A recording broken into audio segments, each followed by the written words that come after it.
दफा का जिक्र है कि एक जंगल के बीचों बीच बंदरों की टोली रहा करती थी। ये सब बंदर अपने इसी इलाके में रहा करते थे। यहाँ से कभी बाहर नहीं जाते थे। यहाँ पर ही पत्ते और फल खाकर मजे से जिंदगी जी रहे थे। इस बंदरों की टोली में दो नन्हे मुन्ने और प्यारे से शरारती बंदर भी रहते थे। इनकी शरारतों से इनके माँ बाप और सारी बंदरों की टोली बहुत ही ज्यादा तंग थी। एक दिन जंगल में दोनों शरारती बंदर खेल रहे थे, तो वहां एक प्यारा सा जराफा आ गया। बंदरों ने कभी भी जंगल के जानवर नहीं देखे थे। जराफे ने बंदरों से कहा, प्यारे बंदरों, तुम मुझसे दोस्ती करोगे? बंदर जराफे की बात सुनकर हंसने लगे। अरे तुम तो बहुत लंबे हो। अपनी टांगे देखी हैं जैसे सीली हो, जाओ अपने जैसों से दोस्ती करो। जराफे को दोनों बंदरों की बातें सुनकर बहुत दुख होता है और वो वहां से चला जाता है। कुछ दिनों बाद शरारती बंदर मंसूबा बनाते हैं।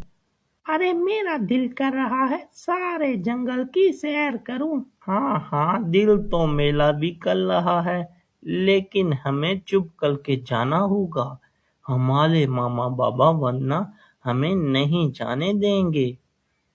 अगली सुबह सब बंदर सो रहे होते हैं, तो दोनों शरारती बंदर उठकर जंगल की सैर को निकल जाते हैं। बंदर जैसे जैसे आगे बढ़ रहे होते हैं, तो इन्हें जंगल के जानवर और खूबसूरती देखकर बहुत अच्छा लग रहा होता है। थोड़ा सा आगे जाकर बंदर थक जाते हैं और एक दरख्त पर चढ़कर बैठ जाते हैं। शरारती बंदरों को मालूम नहीं होता कि ये जगह जंगल के बादशाह सलामत शेर की है। शेर कुछ देर बाद दरख्त के नीचे आकर सो जाता है।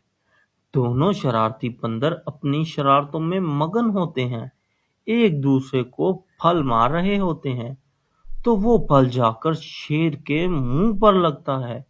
शेर गुस्से से उड़ जाता है और शरारती बंदर हंसने लग जाते हैं। शेर बंदरों को देखकर गुस्से से दौड़ता है, तो दोनों बंदर डर कर सहम जाते हैं। शेर छलांग लगाकर बंदरों को पकड़ने की कोशिश करता है, मगर नाकाम होता है। शेर अब इंतजार में बैठ जाता है कि ये बंदर आज नीचे उतरे तो मैं इन्हें मार दूंगा। लेकिन शेर को थोड़ी देर बाद नींद आ जाती है और शेर वहां सो जाता है।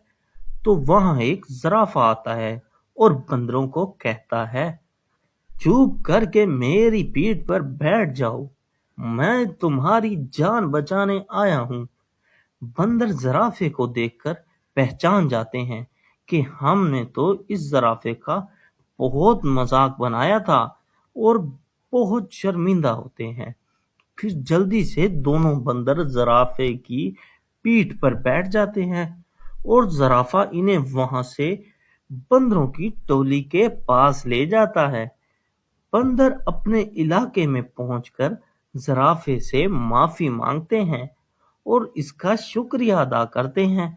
अब जराफे और बंदरों में बहुत अच्छी दोस्ती हो जाती है और हंसी खुशी से जंगल में रहने लगते हैं।